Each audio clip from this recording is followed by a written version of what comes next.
ഞാൻ ദുർബലനാണ്, ഞാൻ അശക്തനാണ്. പക്ഷേ നാളെ റബ്ബിന്റെ കോടതിയിൽ ഞാനും നിങ്ങളും ഒരുമിച്ച് കൂടുന്ന ഒരു ഘട്ടമുണ്ട്. ആ സമയത്ത് എന്റെ റബ്ബിനോട് ഞാൻ അവിടെ വെച്ചുകൊണ്ട് പറയും, നാഥാ, ഈ ഖലീഫ ഉമറിനോട് ഒരു വസ്ത്രം ചോദിച്ചുകൊണ്ട് ഞാൻ വന്നപ്പോൾ എനിക്ക് അദ്ദേഹം അത് നൽകിയില്ല.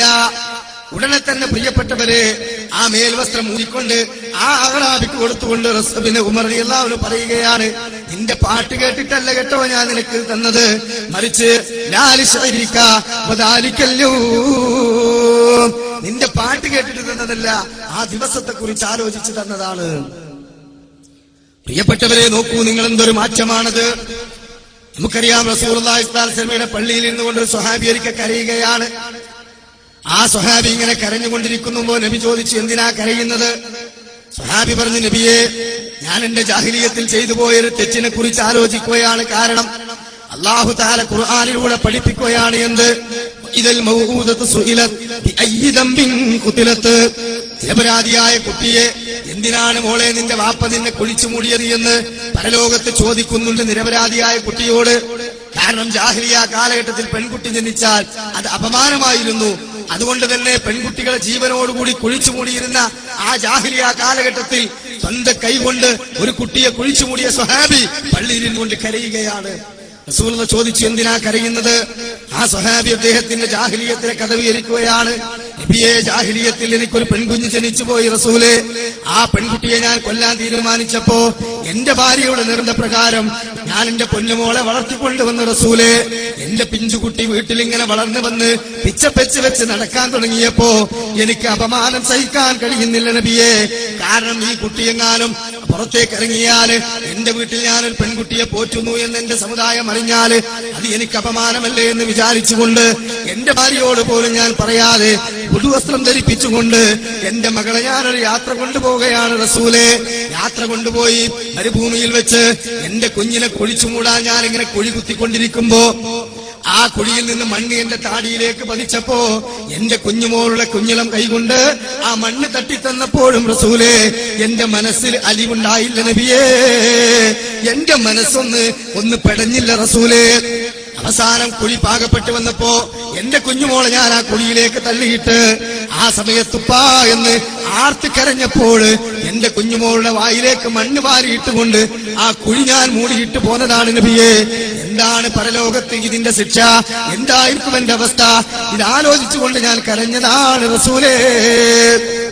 റസൂലുള്ളാഹി പറഞ്ഞു, നീ ജാഹിലിയത്തിൽ ചെയ്തു പോയ തെറ്റ് അല്ലാഹു നിനക്ക് പുറത്തുനിന്നിരിക്കുന്നു. പ്രിയപ്പെട്ടവരെ, ഇതാകുന്നവരുടെ അവസ്ഥ. ഇന്നമൽ മുഅ്മിനൂന അല്ലദീന ഇദാ ദുക്കിറല്ലാഹു വജലത് ഖുലൂബുഹും ഫഇദാ തുലിയത് അലൈഹിം ആയാതുഹു സാദത്തുഹും ഈമാനാ. അല്ലാഹുവിന്റെ ആയത്തുകൾ കേട്ടുകഴിഞ്ഞാ, പടച്ചവനെ കുറിച്ച് പറയുന്നത് കേട്ടുകഴിഞ്ഞാ അവരുടെ ഈമാൻ ഇങ്ങനെ ഉയർന്നു വരികയാണ്, ഹൃദയം ഇങ്ങനെ പ്രകമ്പിതമാവുകയാണ്. എന്തുകൊണ്ടാ? സ്വർഗത്തെ കുറിച്ച് അവർ പഠിച്ചു, നരകത്തെ കുറിച്ച് അവർ പഠിച്ചു. നമ്മൾ ആശ്വാസവചനങ്ങളുമായി നടക്കുന്നു. അല്ലാഹ്ക്കറിയാലോ എന്റെ ഏർപ്പാട്, പടച്ചോനക്കറിയാലോ എന്റെ ബിസിനസ്, അല്ലാഹ്ക്കറിയാലോ എന്റെ ചുറ്റുപാടുകള്. എനിക്ക് ഒരുപാട് കുടുംബങ്ങളും കൂട്ടങ്ങളും പിന്നെ ബുദ്ധിമുട്ടുകളൊക്കെ ഉണ്ട്. അതുകൊണ്ട് എന്തായാലും അല്ലാഹുവിനെ അങ്ങനെ ആക്കൂല, പടച്ചോനെ എങ്ങനെ ആക്കൂല എന്ന ഒരുപാട് ആശ്വാസവചനങ്ങൾ, എന്ന ഒരുപാട് ലളിതമായ ചിന്തകളാണ് പലപ്പോഴും നമ്മുടെ മനസ്സിലേക്ക് കയറി വരുന്നത്. എന്നാ പ്രിയപ്പെട്ടവരെ, നരകാഗ്നിയെ കുറിച്ച് ശരിക്കും നാം ഒന്ന് പഠിക്കണം. നരകവും സ്വർഗവും എന്ന് പറയുന്നത്, അതിലേക്ക് പോകുന്ന കാര്യങ്ങള് അത് കേവലം നിസ്സാരമല്ല, അത് ആശ്വാസവചനത്തിലൂടെ രക്ഷപ്പെടാനുള്ളതല്ല. പലപ്പോഴും നമ്മുടെ സമുദായത്തില് മാലകളിലൂടെയും മൗലിദുകളിലൂടെയും ഒക്കെ ആളുകളുടെ മുമ്പിൽ പഠിപ്പിച്ചു കൊടുക്കുന്ന വിശ്വാസം എന്താണ്? കുറെ നിസ്കരിച്ചിട്ടില്ലെങ്കിലും നോമ്പ് നോറ്റിട്ടില്ലെങ്കിലും കുറച്ചൊക്കെ ദീനീപരമായി ജീവിതം നയിച്ചിട്ടില്ല എങ്കിലും അങ്ങനൊന്നും കഷ്ടപ്പെടേണ്ട ആവശ്യമില്ല. കാരണം എന്താ? എന്നെ പിടിച്ചവര് ഏതും പേടിക്കേണ്ട, എന്നെ പിടിച്ചോർക്ക് ഞാൻ കാവലെന്നോവർ. ഓരോ ത്വരീഖത്തിന്റെ ശൈഖന്മാരും പറഞ്ഞു എന്ന് മാലകളിലൂടെ ഇറക്കി വിടുകയാണെന്ത്? എന്റെ മുരീദന്മാരെ ഞാൻ കാക്കും, അതുകൊണ്ട് നിങ്ങള് ഒരു പേടിയും പേടിക്കണ്ട. എന്റെ മുരീദുകള് നല്ലവരല്ലെങ്കിൽ എപ്പോഴും നല്ലവൻ ഞാനെന്ന് ചൊന്നോവർ. മുരീദ് നന്നാകേണ്ടതില്ല.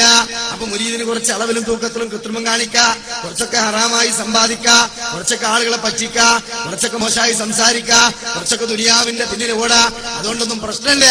ഈ ആളുകളെ സ്നേഹിച്ച് ഇവരെ പ്രത്യേകമായി പ്രീതിപ്പെടുത്താനുള്ള ആ ഖുറാഫാത്തുകൾ ചെയ്തു കഴിഞ്ഞാൽ നിങ്ങൾക്ക് രക്ഷപ്പെടാമെന്ന് ആരൊക്കെയോ എവിടെയൊക്കെയോ പഠിപ്പിച്ചു. അതുകൊണ്ട് തന്നെ ഭൂരിപക്ഷം മുസ്ലിം സമുദായത്തിലെ ആളുകളും ഇസ്ലാം പഠിപ്പിച്ച കൃത്യമായ സിറാത്തുൽ മുസ്തഖീമിലേക്ക് വരാൻ താല്പര്യമില്ല. അല്ലാഹു തആല പഠിപ്പിച്ച ലാ ഇലാഹ ഇല്ലല്ലാഹയുടെ മഹത്വം അത് അറിയുവാനോ അതിലെനിക്ക് വല്ല ന്യൂനതയുമുണ്ടോ അതിൽ വല്ല ദുൽമുമുണ്ടോ എന്ന് പഠിക്കുവാൻ അവർ തയ്യാറാകുന്നില്ല. മുഹമ്മദ് റസൂലുള്ളാഹി എന്ന സാക്ഷ്യവചനം ചൊല്ലിയ ഞാന് ഈ സുന്നത്തിനെതിരായിക്കൊണ്ട് പിൽക്കാലത്തുണ്ടായ ഏതെങ്കിലും അനാചാരങ്ങൾ ബിദ്അത്തുകൾ ഞാൻ ചെയ്യുന്നുണ്ടോ എന്ന് പഠിക്കാനുള്ള അവസരം അവർക്കില്ല. അങ്ങനെ അവസരമുണ്ടായാൽ തന്നെ അതിന് പോകുന്നില്ല. കാരണം എന്താ? അവരെ സംബന്ധിച്ചിടത്തോളം അവർ മനസ്സിലാക്കി വെച്ചിട്ടുള്ളത് ഞങ്ങള് ഇങ്ങനെയൊക്കെ ചെയ്തു കഴിഞ്ഞാൽ ഈ രൂപത്തിലുള്ള ആണ്ടുകളും നേർച്ചകളും റൂസുകളും ഒക്കെ ചെയ്തു കഴിഞ്ഞാൽ അങ്ങനെ മഹാന്മാരുടെ പ്രീതി നമുക്ക് കിട്ടും. ആ മഹാന്മാരിലെ കൂടെ നാളെ പരലോകത്തെ നമുക്ക് അങ്ങോട്ട് കടന്നു പോകാം എന്ന് വിശ്വസിക്കുന്നു ചില ആളുകൾ. യഥാർത്ഥത്തിൽ ശഫാഅത്ത് എന്ന് പറയുന്ന സംഗതിയുണ്ട്. മഹാനായ റസൂലുള്ളാഹി സ്വല്ലല്ലാഹു അലൈഹി വസല്ലം ശഫാഅത്ത് ചെയ്യും. പരിശുദ്ധ ഖുർആൻ നമുക്ക് ശഫാഅത്ത് ചെയ്യും. റമളാൻ നമുക്ക് ശഫാഅത്ത് ചെയ്യും. മാതാപിതാക്കൾ നമുക്ക് ശഫാഅത്ത് ചെയ്യും. നമ്മുടെ മരിച്ചുപോയ പിഞ്ചുമക്കൾ സ്വർഗത്തിന്റെ വാതിൽ നിന്നുകൊണ്ട് നമുക്ക് വേണ്ടി അല്ലാഹുവോട് ശഫാഅത്ത് ചെയ്യും.